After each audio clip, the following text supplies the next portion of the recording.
Nah, ini mekanisme pendanaannya udah kerjasama dengan security crowdfunding syariah. Aset wakaf itu memang ada tanah, ada bangunan, ada juga wakaf uang, wakaf saham, wakaf sukuk, wakaf manfaat asuransi, dan lain-lain sebenarnya banyak. Intinya adalah sebuah aset yang bernilai, yang mempunyai nilai, yang itu bisa kita serahkan ya pada Allah Subhanahu wa Ta'ala untuk dikelola oleh nazir, sehingga hasilnya itu nanti bisa diberikan kepada penerima manfaat. Kita ini bukan lembaga pembiayaan, kita ini nanti akan menggunakan lembaga-lembaga pembiayaan yang lain tadi ya, ada bank syariah, ada peer-to-peer lending syariah, ada security crowdfunding syariah. Bagaimana pembiayaan itu kita coba combine ya dengan aset-aset wakaf. Yang mengelola wakaf produktif ini disebut sebagai nazir, sebagai penanggung jawab wakaf produktif. Contoh wakaf produktif ya, ada kebun kurma Sulaiman Ar-Razi, ini hasilnya 100% ya diberikan untuk pembangunan masjid dan penyebaran Al-Quran di Arab Saudi.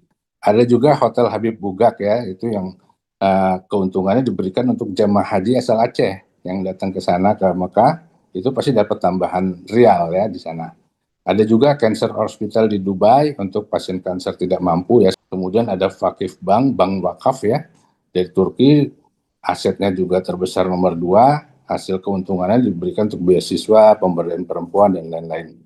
Di Singapura ada Masjid Bencoolen ya, jadi di situ ada mall-nya, ada apartemen, dan sebagainya. Juga di Malaysia ada Terminal Larkin Johor ya, di sini keuntungannya untuk UMKM yang tidak mampu ya, janda-janda miskin gitu, klinik dan sebagainya.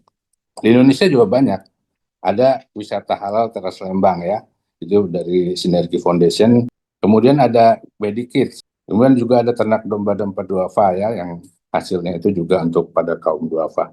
Jadi dalam sebuah proyek wakaf produktif ini ada nazirnya ya, penanggung jawab. Kemudian ada aset wakaf, baik aset wakaf fix ya tetap maupun yang cash ya, wakaf uang dan sebagainya. Kemudian ada pengelola bisnis. Wakaf itu karena dia harus amanah, tidak boleh berkurang ya aset wakafnya, maka dia itu harus dikelola dengan baik ya, dengan orang-orang atau yang expert, yang sudah punya pengalaman, bahkan bisa tersebut sudah proven gitu bisnisnya ya. Nah, contohnya lokasi ya, kalau misalnya ada rumah makan dan kemudian bergabung dengan tanah wakaf, kan tidak perlu harus ada sewa tanah, tidak perlu harus beli tanah ya. Jadi itu kan sudah pasti cost of fund-nya rendah. Kemudian juga mempunyai value sosial ya, karena ini pasti nanti karena ada wakafnya, nanti ada jelas untuk siapa nanti kalau ada keuntungan dari sini. Itu dari awal dijelaskan. Nah, ini mekanisme pendanaannya udah kerjasama dengan security crowdfunding syariah. Setelah proyek wakaf produktif terbentuk ya tadi ya dengan matchmaking, kemudian ada prospektus, ya ini tentunya dibantu juga oleh teman-teman dari security crowdfunding ya, udah ada ahlinya. Maka kita akan melakukan listing ya. Nazir ini ada 500-an. Nah, mereka itu juga punya dana-dana wakaf yang mungkin belum digunakan gitu ya. Jadi itu bisa diinvestasikan di proyek, salah satu proyek ini gitu, melalui security crowdfunding syariah. Juga nazir-nazir bisa membuat sebuah campaign wakaf crowdfunding ya, wakaf tapi proyeknya itu nanti adalah proyeknya yang akan diposting, di listing di security crowdfunding syariah. Salah satu perusahaan telekomunikasi itu pertama Oke, kali menerbitkan di kita itu kurang lebih tahun 2022 awal kalau nggak salah. Itu di angka 180 jutaan, Mas. Alhamdulillah berkembang, berkembang, berkembang sampai dengan saat ini tuh perusahaan ini telah menerbitkan 17 kali, Mas, penerbitan sukuk di Safe. 17 kali. Misalnya kita akumulasikan kurang lebih itu perusahaan ini sudah lebih dari 27 miliar, Mas, kita support. Rumah makan Ampera yang di Jalan Pasteur itu kan, itu tanah wakaf. Kemudian pengelolanya rumah makan Ampera ya. Itu kalau nggak salah informasinya minimal si najirnya itu dapatlah sekitar 60 juta per bulan gitu ya. Yang itu bisa dipakai untuk membiayai rumah sakit ibu anak gratisnya si Yayasan Sinergi Foundation. Di Rumah Sakit Ahmad Wardi Serang, rumah sakit Hmm. mata, itu kalau orang bikin rumah sakit, itu rata-rata baliknya profitnya mulai di tahun kelima. Tapi ini di Oke, rumah sakit mata ini tahun kedua sudah profit. Karena gini, dia pertama tanah dan bangunannya pakai wakaf.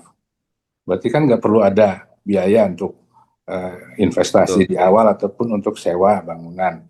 Kemudian beberapa peralatan seperti retina center dan sebagainya itu dibeli dari wakaf juga itu.